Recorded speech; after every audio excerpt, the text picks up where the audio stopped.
Halo Sobat RWD, Jawa Utbk, kita akan bahas tryout UTBK yang ke-8 bersama Dede Ruswanda untuk bidang geografi. Kita akan bahas permasalahan yang ada pada tryout ke-8. Untuk poin yang pertama, kita mendapatkan permasalahan yang berhubungan dengan konsep geografi, di mana kita ditanya adalah daerah yang memiliki pegunungan, manfaat yang berbeda, di mana orang yang berada di tempat tersebut bagi orang kota dengan daerah pantai dijadikan objek wisata dan peristirahatan. Sedangkan penduduk daerah sekitar pantai menjadikan pegunungan itu merupakan tempat beraktivitas dalam menikmati pemandangan. Hal ini dalam geografi termasuk dalam konsep yang mana? Nah, sebelum kita jawab apa yang kita bisa berikan pada bahasan yang di atas, kita ingatkan kembali bahwa dalam konsep itu untuk geografi ada 10. Kita kenal dengan kliknya adalah J, Lo, Dik, Kampung Naga. J itu mewakili adalah jarak. Ya.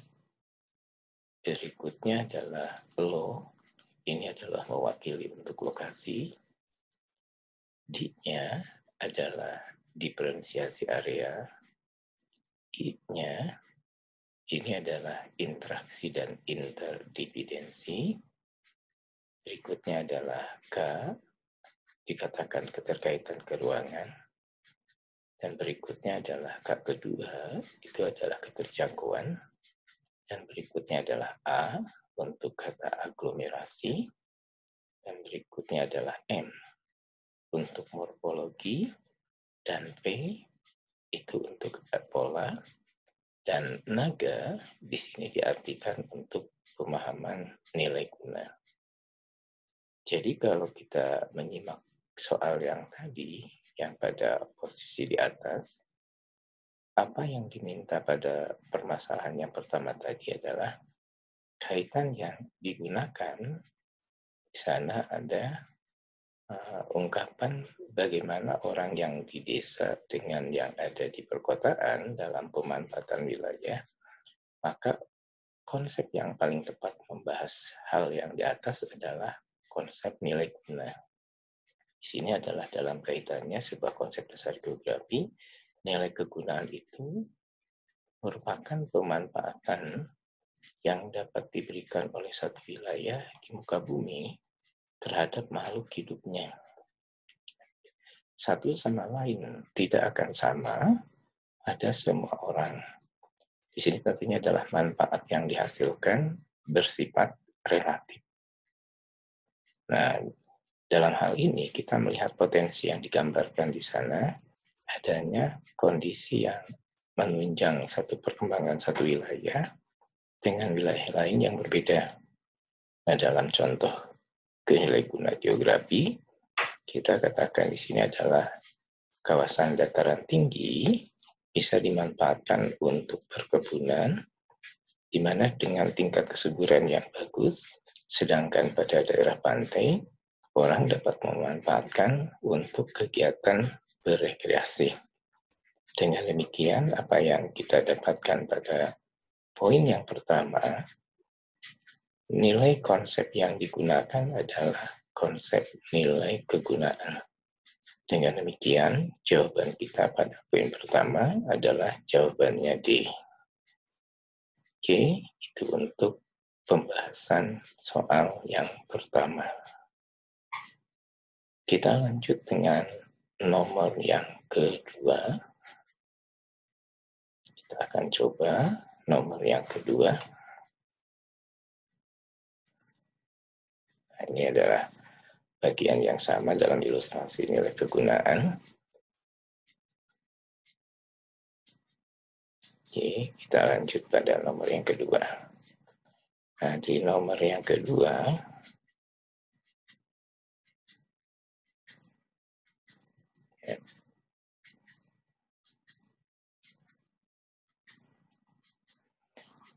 kita mendapatkan sebuah permasalahan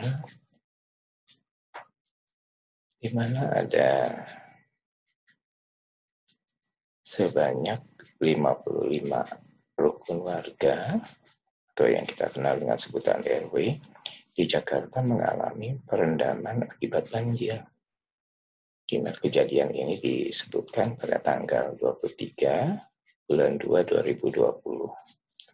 RW yang terendam itu tersebar menjadikan data ada sekitar 36 RW. Lalu berikutnya adalah kelurahan yang ada di sana, diikuti dengan kecamatan 23. Lalu informasi dari Kepala Pusat Data dan Informasi Penanggulangan Bencana atau yang dikenal dengan BPBD di Jakarta, ini menyatakan bahwa hal ini dikarenakan karena ada akibat curah hujan yang tinggi dari beberapa sungai, diantaranya adalah Kali Ciliwung, sampai dengan beberapa kawasan sungai yang lainnya. Di sini ada luapan Kali Sunter dan luapan Kali Semongol. Karena pertanyaan yang diminta di sini adalah berhubungan dengan pendekatan, yang paling tepat membahas dalam permasalahan di atas adalah pendekatan yang mana. Mari kita akan bahas apa yang ada dalam permasalahan itu. Di dalam pilihan jawaban, pendekatan yang diberikan di sini adalah ke lingkungan, berikutnya adalah ke ruangan, berikutnya adalah kewilayahan. Lalu di sini ada kronologi, dan di sini ada morfologi. Sebenarnya dalam pendekatan, kita mengenal ada 3 bagian yang dikaitkan dengan pendekatan ke lingkungan, ekologikal, berikutnya adalah pendekatan ke ruangan spasial, dan pendekatan kewilayahan.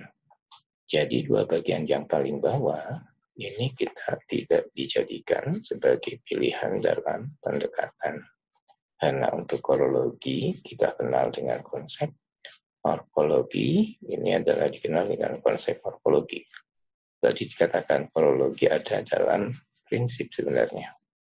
Jadi di sini adalah prinsip kronologi, kalau yang ini adalah konsep morfologi. Nah, bagaimana dengan pilihan jawaban kita dalam pendekatan yang tadi? Kita lihat dalam bahasan yang di bawah. Ya, kita lihat bagaimana jawaban yang kita dapatkan untuk membahas pendekatan yang di bawahnya. Oke.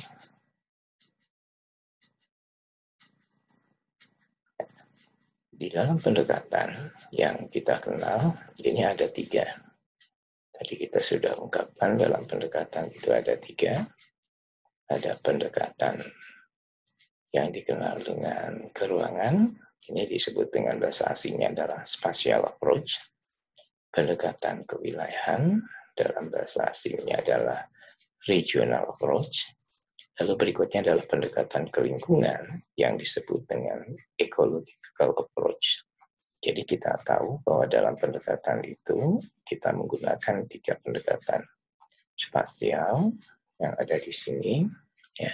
Berikutnya adalah regional, dan diikuti dengan pendekatan ekologikal. Nah, ini adalah dalam pendekatan. Nah, sekarang kesimpulan apa yang kita dapatkan dari permasalahan yang ada di atas, kita lihat apa yang diminta dalam bahasan di atas adalah bagaimana pendekatan yang kita dapatkan dalam soal.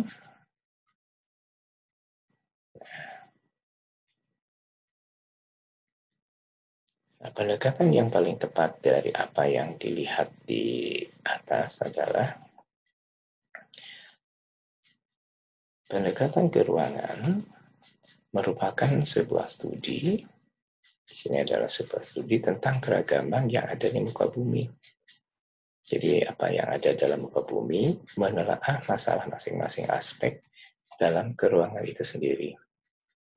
Dalam pendekatan ini, seorang pengamat atau peneliti akan mengkaji kesamaan atau perbedaan sebuah fenomena dalam lingkup geosfer tentunya.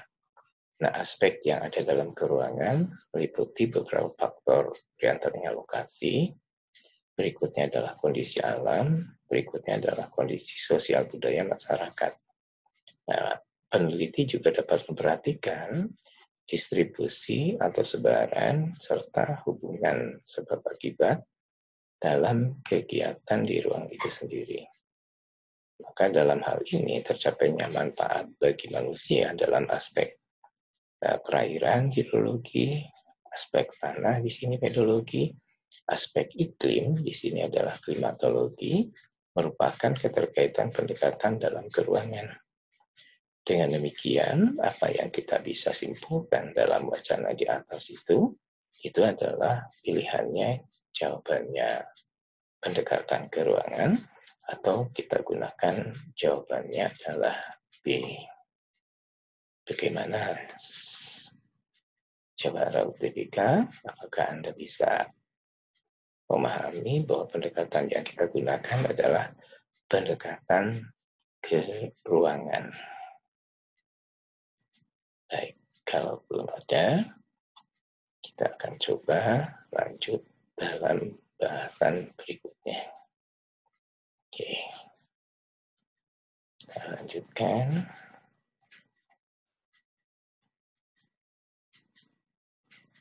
Ya.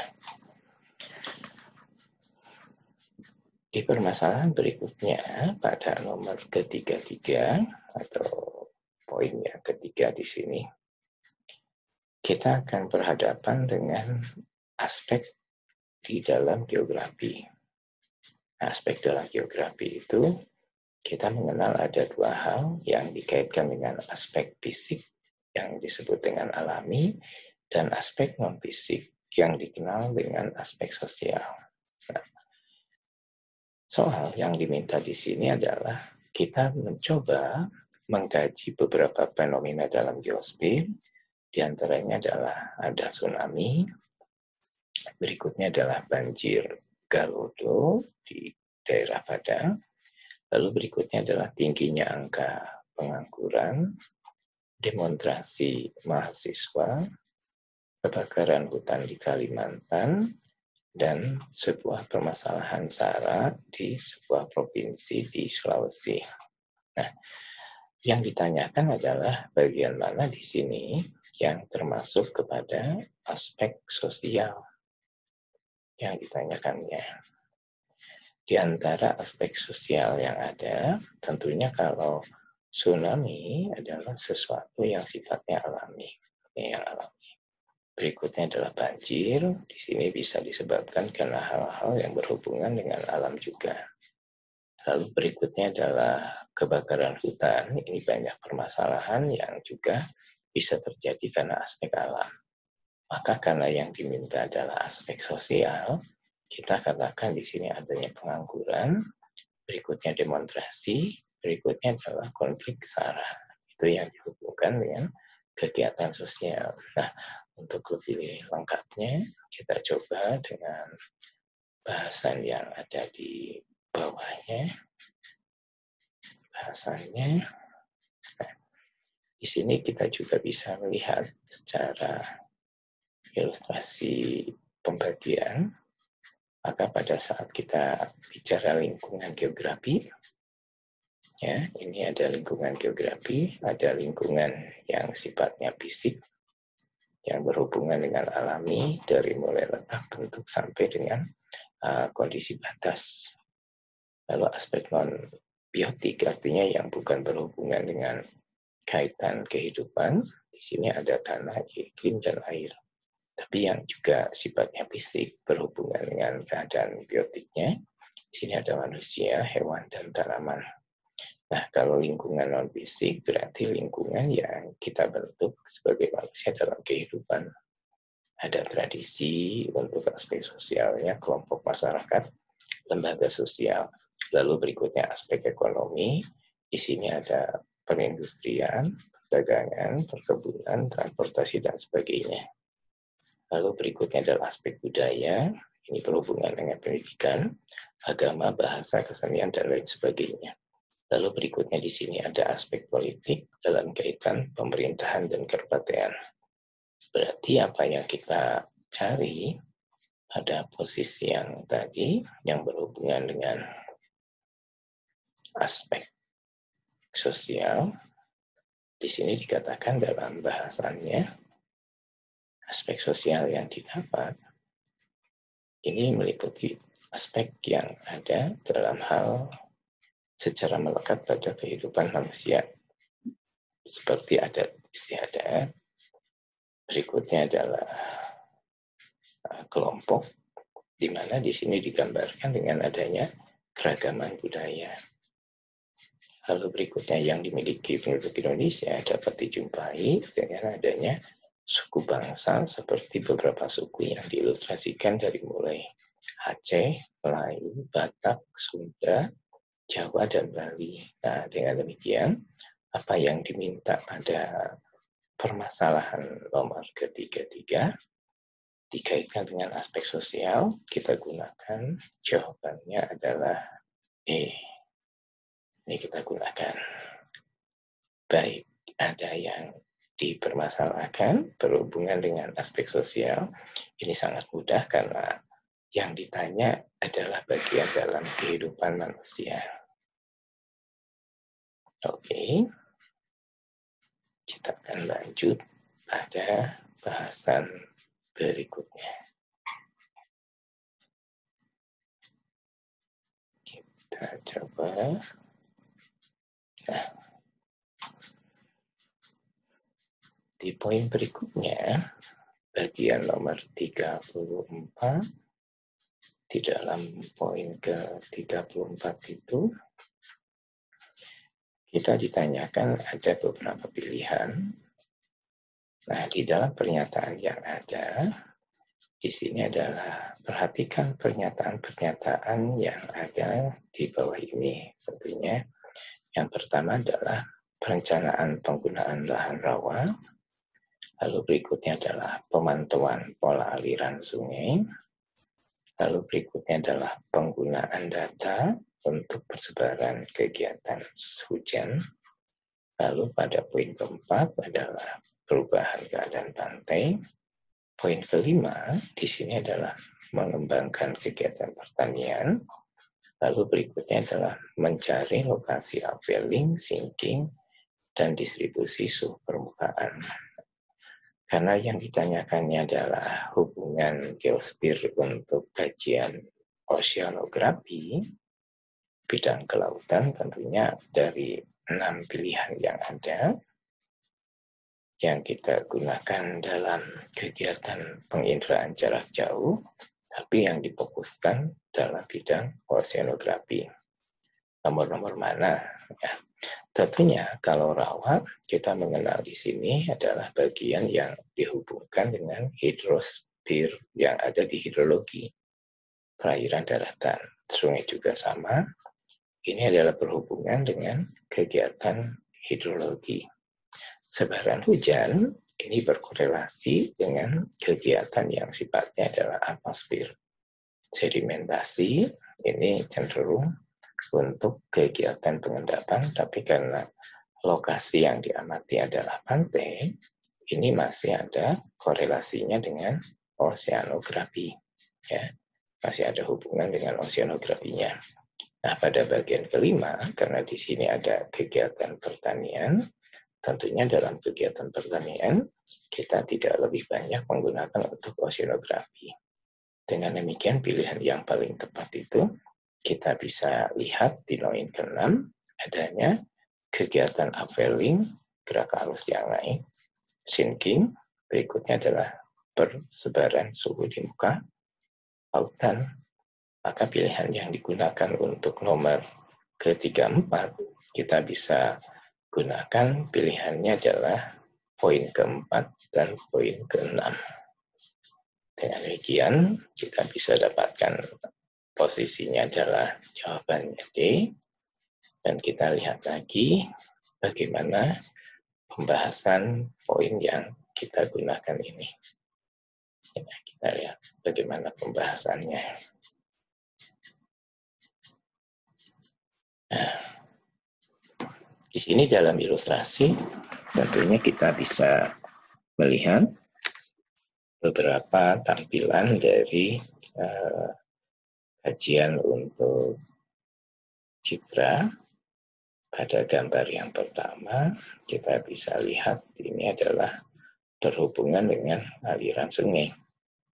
Berarti ini cenderung kepada pengamatan inderaja dari kegiatan hidrologi.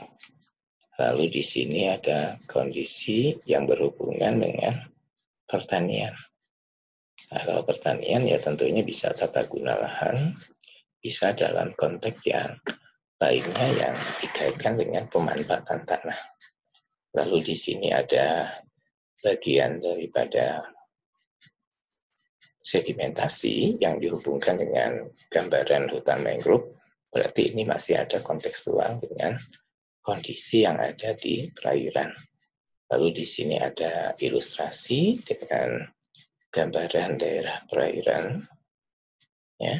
Lalu yang dikaitkan dengan tampilan inderaja dalam beberapa kajian ilmu. Oke, nah dengan demikian apa yang kita bisa sampaikan di poin yang ke-34 ini. Nah, kalau yang ditanyakan, ini ada pernyataan adalah hal yang dihubungkan dengan oceanografi merupakan kajian yang ada kontekstualnya dengan kegiatan kelautan. Nah, dalam hal mengamati kegiatan kelautan, bisa dilihat tentang studi perubahan pantai, bisa diamati erosinya, dan bisa diamati kegiatan sedimentasinya. Lalu kondisi pencarian untuk pergerakan arus, di sini ada upwelling, ada kegiatan sinking, itu adalah hubungan dengan arus. Maka dengan demikian yang ada kaitan dengan kelautan atau oceanografi, ini kita bisa lihat pada poin ke-4 dan poin ke-6. Gitu ya. Dengan demikian jawaban kita tadi, kita berikan jawabannya adalah D. Sampai dengan nomor 34, apakah masih ada kesulitan untuk membahas TO ke-8 ini? Baik, kalau belum ada, kita akan coba lanjut pada poin berikutnya.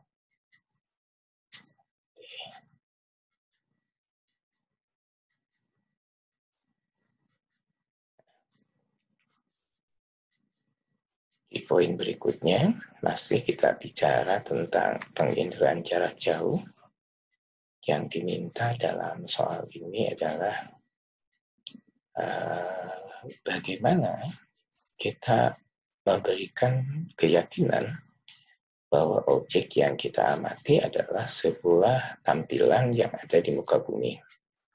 Ini kita mendapatkan karakteristik sebuah tampilan objek, lalu kita simpulkan dalam inderaja itu adalah objeknya apa. Yang digambarkan yang pertama adalah ukuran rumahnya sama, ya.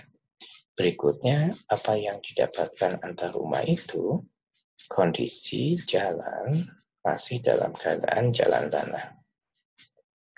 Lalu berikutnya adalah jarak satu rumah dengan rumah yang lain dalam kondisi berjauhan.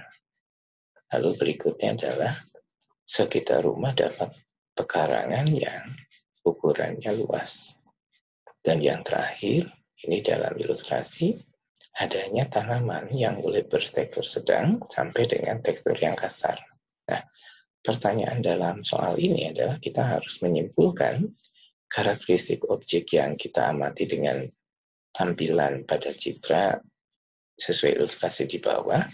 Ini kemungkinan daerahnya adalah apa? Nah, ini ada pilihannya pedesaan, perkemahan, transmigrasi, perkotaan, dan pegunungan. Maka pada saat kita bisa menyimpulkan sebuah objek, di dalam objek itu ada beberapa ciri. Nah, kita akan coba kaji bahwa sebuah objek di muka bumi bisa dilihat berdasarkan unsur tampilan dari citra itu sendiri, apa interpretasinya. Ya. Nah, ini kita coba interpretasi sebuah citra. Dalam interpretasi ini kita bisa melihat sisi untuk tingkat gelap dan cerah, atau yang kita kenal dengan rona dan warna. Berikutnya adalah ukuran, ya, ukuran yang ada di sana, lalu bentuknya dan tekstur, diikuti dengan pola, diikuti dengan tinggi dalam sebuah objek itu, bayangannya, dan diikuti dengan situs, dan adanya keterkaitan objek dengan sekitarnya yang dikenal dengan asosiasi. Nah, apa yang menjadi pilihan dari poin yang tadi, karena secara rona itu dengan tekstur digambarkan dari mulai sedang sampai dengan kasar, sehingga rona di daerah itu tentunya bisa didapatkan agak sedikit redup sampai dengan keadaan yang gelap. Nah, ilustrasi yang tadi bisa saja kita bicara pada kawasan yang mendekati daerah hutan, itu daerah-daerah hutan gitu. Lalu berikutnya, karena tadi si pola yang dibuat dalam perumahan itu satu dengan yang lain sudah dibentuk berjauhan, jadi ada jauhnya. Lalu ada sebuah ilustrasi, di sini ada situsnya, ada jaring jalan, tetapi jaring jalannya adalah berupa jalan tanah. Umumnya kalau kita bayangkan daerah yang dimaksud di sana, itu merupakan kawasan yang sudah disiapkan pemerintah. Jadi pemerintah memberikan sebentuk tempat yang orang bisa gunakan dalam kegiatan pertanian.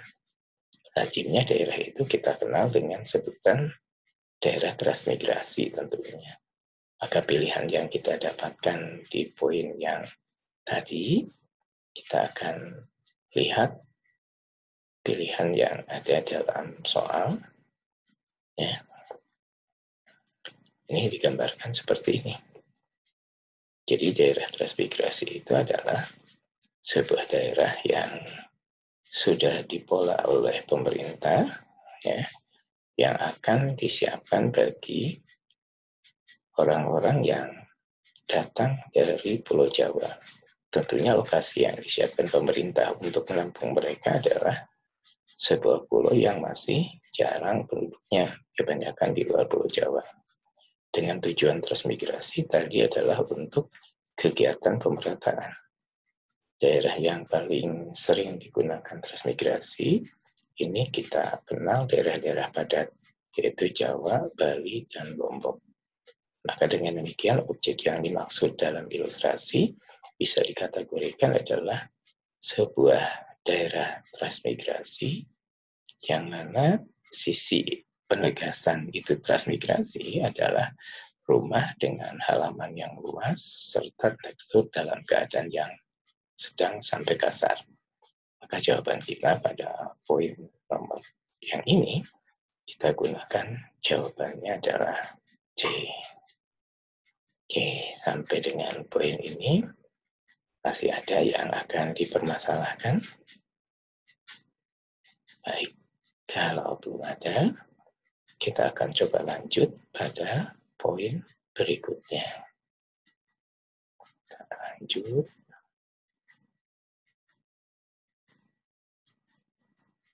Nah, oke. Di poin ke-36, nah ini yang ditanyakannya adalah soalnya kita dapat dengan dipilihkan. Jadi ada beberapa pernyataan di sini. Lalu yang dikaitkan dengan kegiatan untuk melestarikan tanah yang ada di daerah bersangkutan. Jadi ada beberapa pilihan, ada penghijauan, gitu ya. Ada penggiliran tanaman, ada kegiatan membuat sengkedan, berikutnya ada kegiatan drainase, lalu di sini ada kontur strip propping, lalu berikutnya adanya windbreak. Yang diminta dalam soal ini hanya beberapa nomor. Nomor 3, nomor 4, nomor 5, dan nomor 6. Kita lihat apa yang diminta nomor 3. Ini adalah sengketan. Berikutnya nomor 4, drainase. Lalu berikutnya nomor yang kelima, di sini adalah strip cropping. Nomor yang keenam, di sini adalah windbreak. Nah, kita mengenal dalam pelestarian tanah, ini dalam pelestarian tanah, ada beberapa metode. Ada beberapa metode yang kita kenal. Nah, pilihan yang diminta dalam soal adalah ada metode kimiawi, ada metode biologi, ada metode vegetatif, ada metode mekanik, ada metode fisik. Jadi yang diminta di sana adalah metode manakah yang kita gunakan untuk pilihan 3, 4, 5, dan 6. Nah, untuk lebih jelasnya, kita akan coba tampilan ilustrasi pembahasan di bawahnya. Nah, kalau kita berikan di sini, ini adalah pembahasannya yang diminta untuk kegiatan metode-metode yang tadi, metode yang kita dapatkan dalam pelestarian dari nomor 3, 4, 5, dan 6. Ya. Sini berhubungan dengan kegiatan sengketan, drainase. Berikutnya ada windbreak. Nah, si posisi yang strip cropping ini kecenderungannya adalah berkaitan dengan kegiatan yang sifatnya adalah vegetatif. Sedangkan kalau pilihan 3, 4, 5, ini cenderungnya adalah kepada kondisi yang sifatnya adalah mekanik. Yang kelimanya adalah keadaan yang sifatnya vegetatif. Nomor ke-6, ini adalah kondisi yang sifatnya mekanik. Maka pada pilihan kalau kita hubungkan dengan metode vegetatif, ada di poin yang kedua. Berikutnya nomor 1, ini juga adalah vegetatif. Lalu berikutnya kalau dikaitkan dengan kegiatan vegetatif juga adalah nomor yang kelima. Jadi 1, 2, berikutnya adalah 5, itu masuk pada metode vegetatif. Sedangkan 3, 4, dan 5, posisi nomor 6-nya di sini juga adalah bagian daripada mekanik, tetapi pada bagian nomor 6-nya di sini adalah kepada kondisi mekaniknya. Gitu ya. Jadi yang poin ke-5-nya di sini adalah posisi untuk kegiatan yang sifatnya adalah vegetatif. Tetapi kalau kita fokuskan untuk bagian yang ada di sana, metode vegetatif kita gunakan, bagian yang ada adalah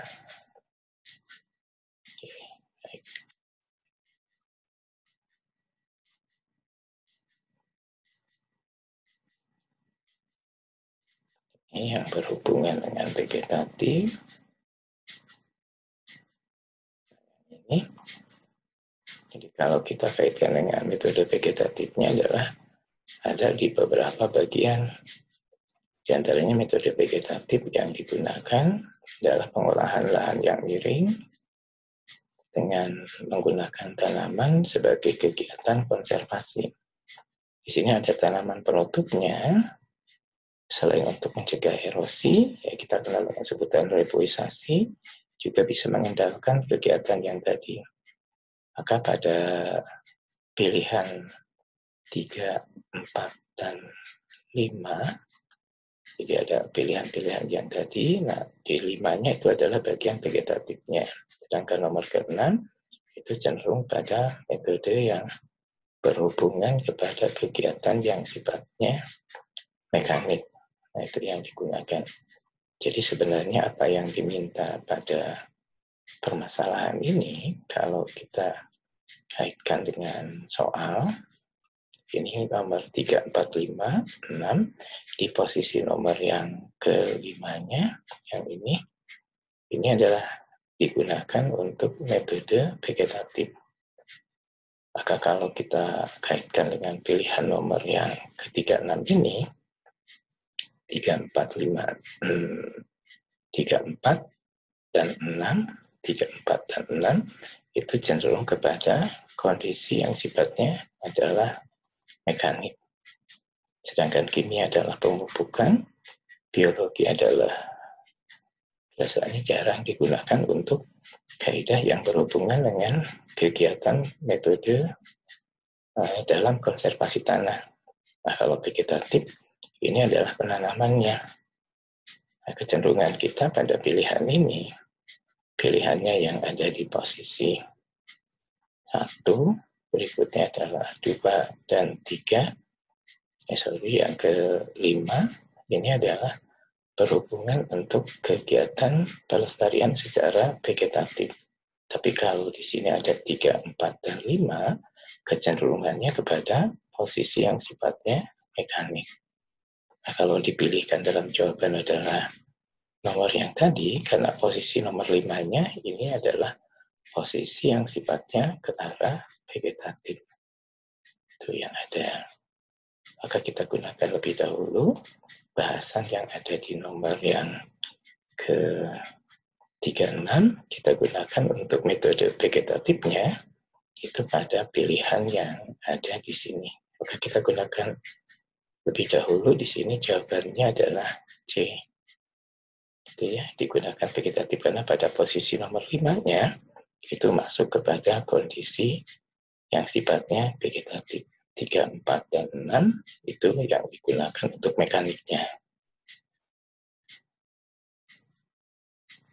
Oke. Di poin berikutnya, nomor ke-37, ya, nomor ke-37. Di sini kita ditanyakan adalah daerah pegunungan Sewu yang berada di bagian utara dan selatan memiliki jenis tanah dengan kondisi basah. Berarti pH-nya di atas 6,5. Di mana masyarakat yang ada di sekitar tersebut menggunakan tanah tersebut untuk kegiatan apa. Nah, karena kita lihat di sini adalah secara edapik kondisi tanahnya adalah basah, kita bisa melihat daerah kapur cocoknya adalah apa. Pada bagian nomor ke-37 ini, untuk bisa membahasnya, kita lihat bagaimana bahasannya. Ini kalau kita artikan dalam sisi kondisi tanahnya, ini yang disebut dengan tanah basah adalah senyawa kimia yang menyerap ion hidronium ketika dia dilarutkan di dalamnya. Lalu berikutnya adalah pH yang basah, tentunya adalah memiliki kapasitas 6,7 atau biasanya lebih daripada 7. Lalu berikutnya adalah kemampuan basah tersebut adalah bisa menghilangkan OH-nya, ini yang ion OH-nya dalam larut konsentrasi dalam keadaan basah yang tadi. Maka yang didapatkan untuk menanam pohon jati inilah yang paling bagus kalau kita berada pada tanah yang sifatnya basah. Ini yang sifatnya basah. Jadi tanah basah yang berhubungan dengan tanaman kapur itu bisa kita tanami dengan tanaman-tanaman seperti pohon jati. Berikutnya adalah pohon mahoni yang bisa meranggas. Ini juga sama. Pohon jati meranggas pada saat musim kemarau. Dan sebagai tanaman budidaya untuk sumber pangan, kita gunakan adalah jambu mede. Jadi pilihan yang digunakan untuk posisi nomor ke-37, kita gunakan jawabannya di sini adalah E. Ya. Baik, dari nomor yang kita bahas ini, adakah yang masih bermasalah? Baik, kita lanjut pada poin berikutnya.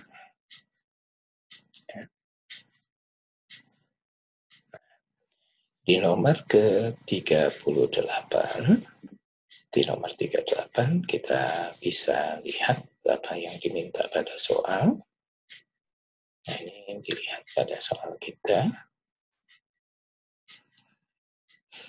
Perhatikanlah karakteristik pola aliran yang kita bisa amati di bawah ini. Yang pertama adalah berpola radial sentrifugal. Lalu berikutnya adalah aliran utama tampak dalam keadaan melingkar. Lalu berikutnya adalah anak sungai tampak tegak lurus dengan sungai utamanya tadi. Yang diminta di sini adalah jenis pola aliran yang ada, termasuk di polanya apa, dan terdapat di daerah seperti apa. Nah, ini ada pilihan rektangular, berikutnya adalah daerah patahan, lalu berikutnya di sini adalah trelis dengan kondisi pegunungan lipatan, lalu berikutnya adalah dendritik dengan kondisi di dataran rendah, lalu berikutnya adalah radial sentrifugal yang berada di kawasan lereng pegunungan, lalu berikutnya adalah anular untuk pegunungan tua. Nah, karena yang dipermasalahkan ini adalah terbentuk erosi berpola radial sentrifugal, artinya dia menyebar ke tempat-tempat yang lebih jauh. Tetapi digambarkan di sini, sungai utamanya bentuknya melingkar. Maka pola yang mana yang kita bisa manfaatkan dalam ilustrasi di atas, kita lihat pembahasan yang ada di bawahnya. Ya. Nah, pola yang digambarkan tadi, ya bentuknya adalah ini kawasan daerah yang mudah tererosi, daerah kapur, di mana aliran-aliran sungainya bisa mengitari kawasan daerah kapur ini. Ini adalah sebuah bentuk kubah, daerah kubah yang ada di atasnya, yang ini, ya, di bagian kubah. Lalu dia melakukan kegiatan melingkar di daerah kubah ini. Daerah kubah yang melingkarinya. Itu. Maka pada saat kita bicara pola aliran mana yang paling tepat dalam ilustrasi di atas, itu kita gunakan ilustrasinya adalah bentukan melingkar mengitari daerah kubah. Maka pola yang dimaksud dalam soal ini adalah polanya pola anular, gitu ya. Jadi posisi yang ada diminta merupakan pola anular. Dalam pengertian pola anular ini, pola anular kalau kita artikan adalah pola yang sungainya mengarah serta menyebar, berarti dalam artian sentrifugal, dari satu titik ketinggian tertentu menuju ke daerah kawasan hilir aliran dan kembali menjadi satu bagian yang sama. Pola ini biasanya dijumpai pada morfologi berupa dom atau kubah atau daerah penyusupan di daerah lakolit di sini. Dengan demikian pilihan kita jawabannya adalah E. Sampai di sana, adakah yang akan dipermasalahkan? Untuk posisi nomor ke-38, baik, kalau belum ada,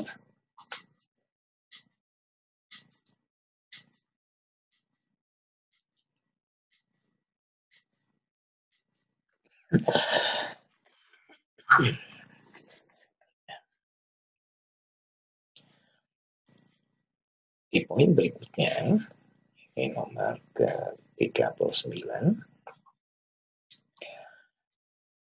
kita dipermasalahkan adanya kawasan yang disebut dengan tampilan berupa bioma. Dalam artian bioma yang sederhana adalah sebuah bentang daratan di mana ada vegetasi tertentu. Jadi ada vegetasi tertentu. Di dalam permasalahan yang ada di poin kita di sini, ada beberapa nomor yang dipastikan harus kita cermati, yaitu nomor 1, nomor 3, dan nomor yang kelima. Di nomor 1, di sini tumbuhnya di mana tanaman itu bisa tahan dengan keadaan dingin. Lalu berikutnya adalah lokasi di mana dia bisa didapatkan. Itu adalah Rusia, Siberia, dan Kanada. Lalu pada poin yang ketiga, ini digambarkan dengan keadaannya adalah berdaun jarum.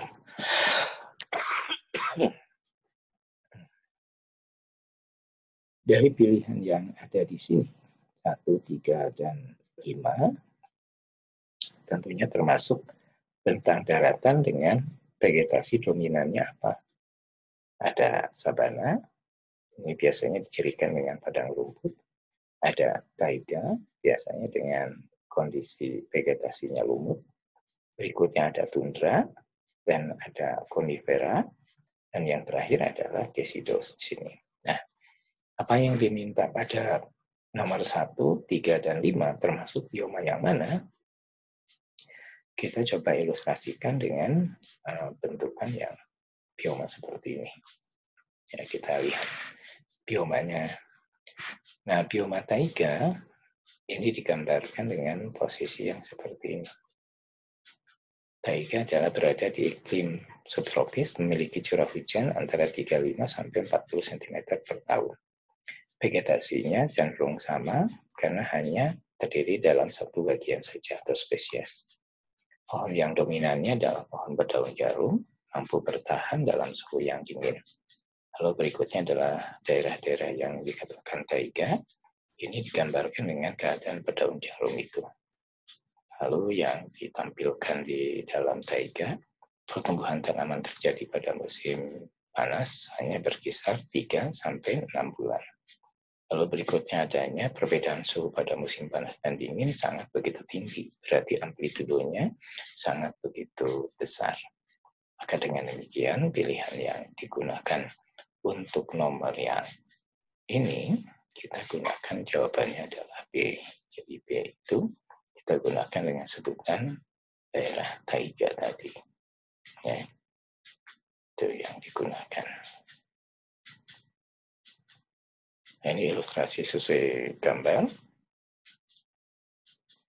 Ini di sini. Ini adalah hutan tundra, konifer, hutan gugur mendekati kawasan-kawasan. Bisa sesuai dengan ketinggian. Ini sebaran ketinggian daun jarum. Ini hutan gugur yang dikenal dengan kata yang sama deciduous. Nah, berikutnya adalah ini secara sebaran di dunia. Ini gambarannya. Ini adalah tadi Kanada. Ini adalah Rusia yang ini. Ini gambaran untuk daerah sebaran taiga secara kondisi sebaran di dunia. Oke. Baik, kalau belum ada permasalahan dengan soal ini, kita